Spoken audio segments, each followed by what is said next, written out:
Now this man here, he must be the most unfortunate person in the media, on TV, in the newspapers, or wherever he may be seen. This is from the full press conference. 2 Orlando shooting victims speak out about daily attack FNN. We've seen this chap in other videos, and his testimony, or that of the other who contends with him over the testimony of what happened in that cubicle that night, has been smashed to pieces. Himself basically in front of the public being told that he is a blatant liar, and yet he's in hospital. And you know, if you look at this testimony of this hospital, this video, okay? Scroll to the end and look at his face. If he'd have got a Kalashnikov, he would have shot every bugger inside, beginning with the girl, whom we're going to deal with in a second. The absolute shock, hatred on his face, and I don't blame him. Because as we shall see in a moment, he gives a statement to the press. Very short statement. And the girl that takes over from him calls him a liar. Not to his face, but by presenting a different testimony and events of that night. Okay, we all know it's a false, it's just a story, no better than told all. But the way she does it, and the way he does it, is amazing. Amazing how they get at one another. It looks as though they've actually had a fallout in the green room, or whatever room they put these actors in. They've had a right old ding dong. Because let's go on with it and let's have a look. Let's see for ourselves. Okay. Occurred. I never saw the face of the shooter. I didn't know if it was male, female. I didn't even hear the shooter speak. So it wasn't until I actually saw... Why is he saying that?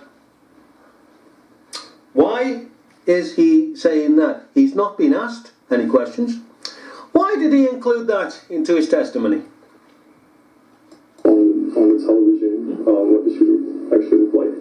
So, I didn't know anything about my friend Jeff, about the third friend we were with.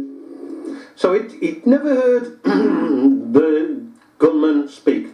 He never saw the face of the gunman. All he witnessed was firing. Okay, again, why would he say that he never saw the face or heard the gunman speak? What was the point in that? Occurred. I never saw the face of the shooter. I didn't know if it was male, female. I didn't even hear the shooter speak. So it wasn't until I actually saw on the television what the shooter actually looked like. So I didn't know anything about my friend Jeff. Well, there you go. You've got it from the horse's mouth. Okay? He testifies that the gunman did not speak when he turned up to fire upon that cubicle and a second cubicle. He did not speak. Now, we've had testimony from others that he did speak, that he got on his mobile phone and he telephoned for the police to inform them that he's got marksmen outside. If any police storm the place, they will be shot by the marksmen. They've got also vests on, and he's got a vest on, and so on and so forth. Now, he says the man didn't speak. Alright? Poor unfortunate little man. But why did he mention the fact that he didn't speak? Well, because I believe that he fell out with somebody. Now this, testimony comes from the same piece of footage, the full press conference. 2 Orlando shooting victims speak out about deadly attack, FNN. Okay, This girl is sitting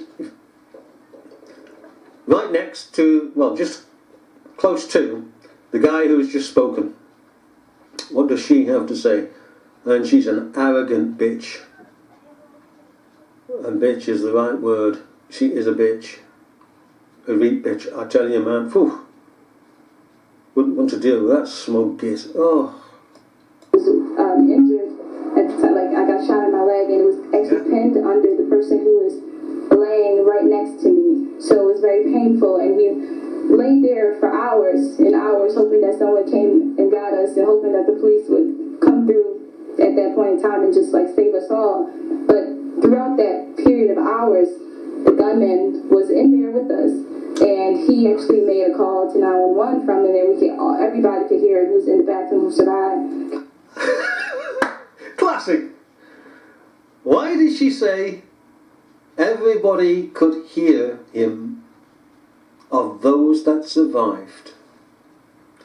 In other words, matey boy, your first testimony, shove this down your pipe and smoke it. She's just verbally, testimonially wise attacked the chap sitting a few feet away from her, because he said the gunman didn't speak, that he said not a word. And now she's just made emphasis that he did, and nobody in the room got up and questioned this. Because somebody was blatantly lying there, the room would have gone quiet. The cameras would have gone down. The persons around these persons would have said, what the hell is going on here? What the hey? Yeah. Say it again, babe.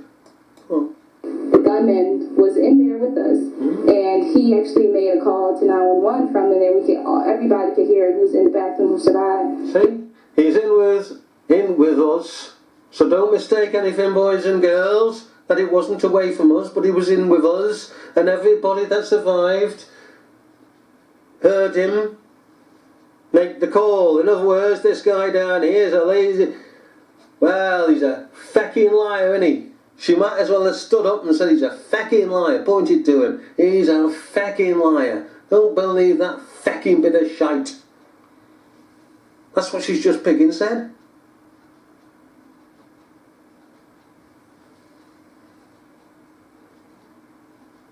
And people have not said anything. Go on, dear. I hear him talking to 911 saying that the reason why he's doing this is because he wants America to stop bombing his country. And from that conversation, from 911, he pledged his allegiance to ISIS. And he started speaking, and I believe after he got off the phone with 911. What country is this that the coalition are bombing? Well, they're bombing Syria. Well, not fully bombing Syria. So Syria is his country. He wants them to stop bombing Syria, but he's with ISIS. ISIS is supposed to be against Syria, isn't it? The Shittites are against the Alawites. Anyhow, he's on the phone, and you told every bugger in that studio and on the TV and in the newspapers, etc., on the radio, that there's a lying shite a few feet away from you. Don't believe him. Believe him. And I believe after he got off the phone with 911, he started speaking in Arabic. Oh, yeah. And now that I know to be Arabic, at first I didn't know like what the language was. That I know to be Arabic. I didn't know what language it was, but I know it to be Arabic, and then I didn't know what it was at first. You know what she's done, don't you? You know what she's done. She's been given to watch a piece of footage from another fella who's given testimony from the first cubicle of what happened, and she actually repeats virtually word for word, so she'd been sitting there for some picking hours taking it in, of what the other fella says, with exceptions, as we shall see in another video. Promoting ISIS. So she has a different testimony, a different statement she's imbibed than the filth as she's making him out to be, because he's a pigging liar, a few feet away.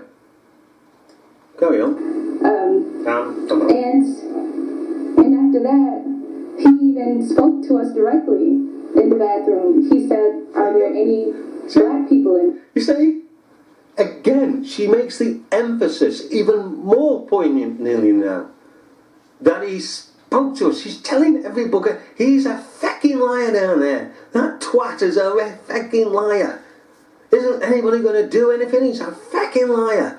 Listen to me, I got the testimony, she says. Hey, how she puts emphasis that the gunman spoke to them virtually face to face. Black people in here. Go on. I was too afraid to answer, but there was an African American male in the stall. Hang on, I haven't gone back far enough. Come out there. I was too afraid to answer, but there was an African American in the bathroom. He said, "Are there any black people?" Right, sorry. This so-and-so's getting up my picking nose. I think we've gone back far enough. That's all right. He even spoke to us directly See? in the bathroom. He spoke to us directly in the bathroom. She had to emphasise that, didn't she?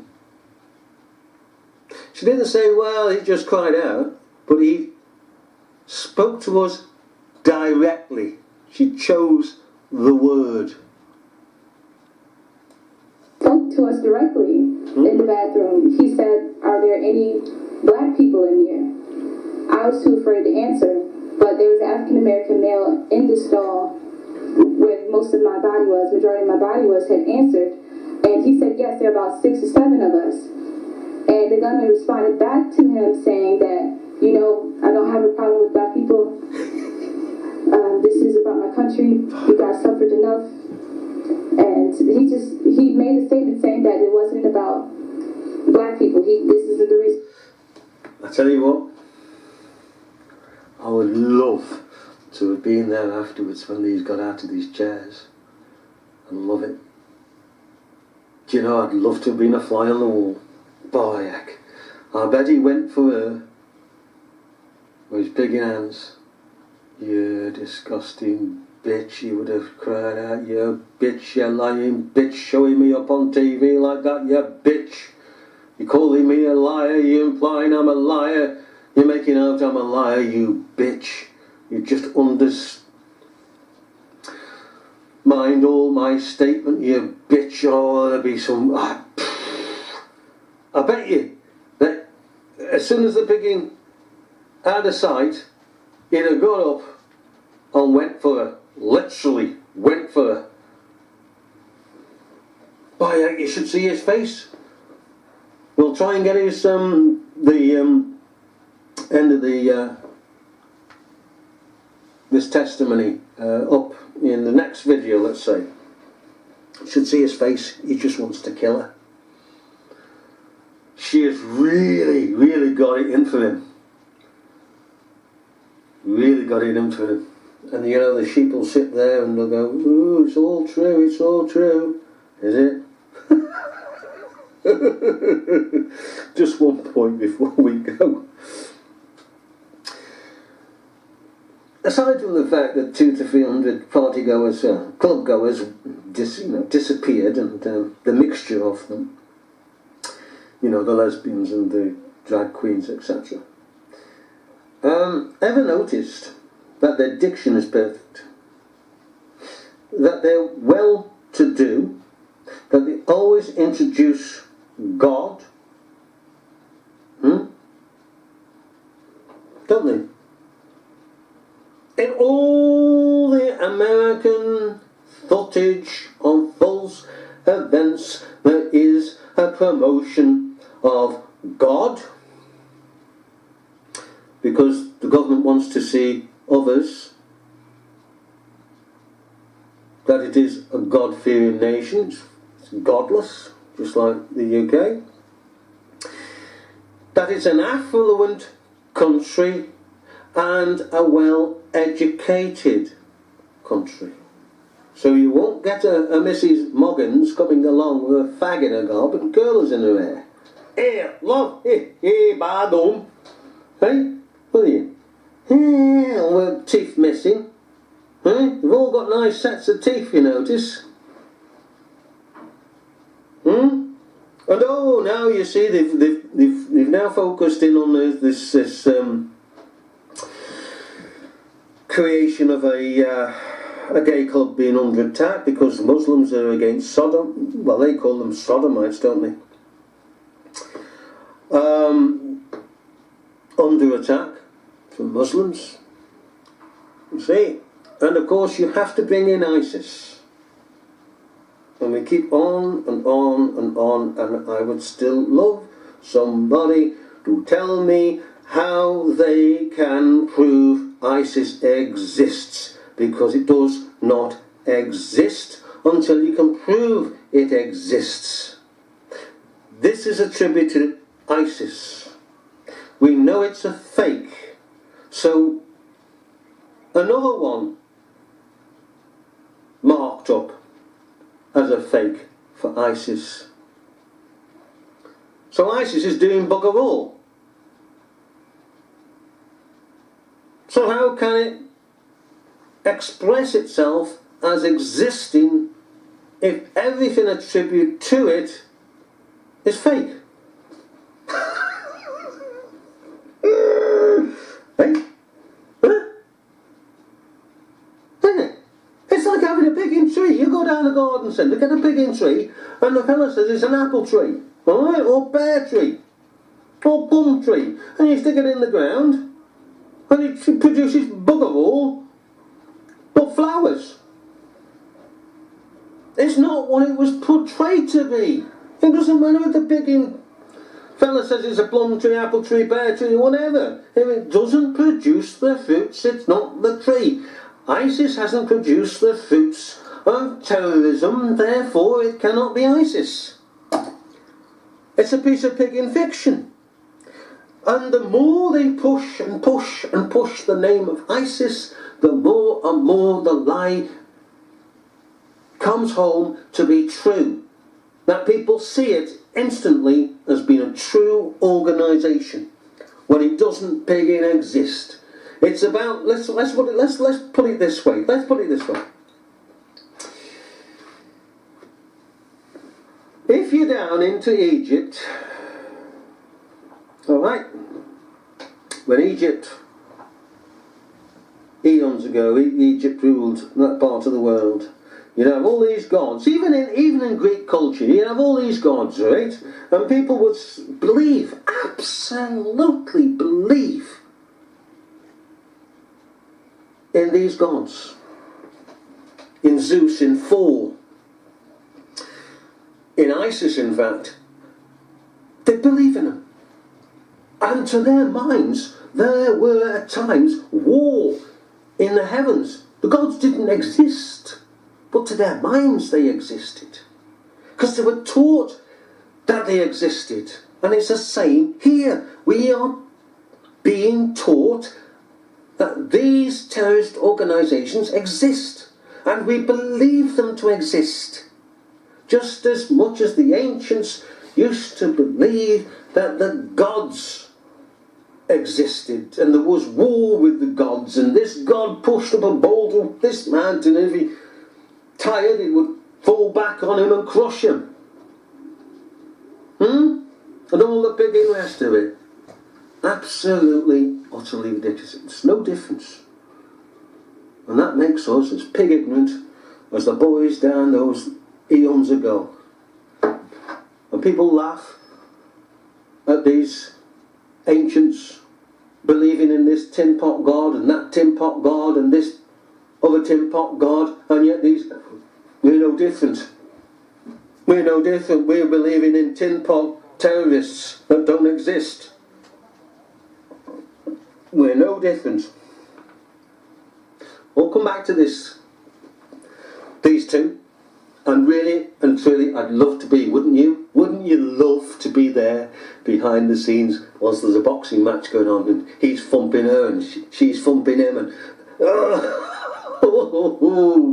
by this pair's got it in for each other. By heck, come back to his face in a minute.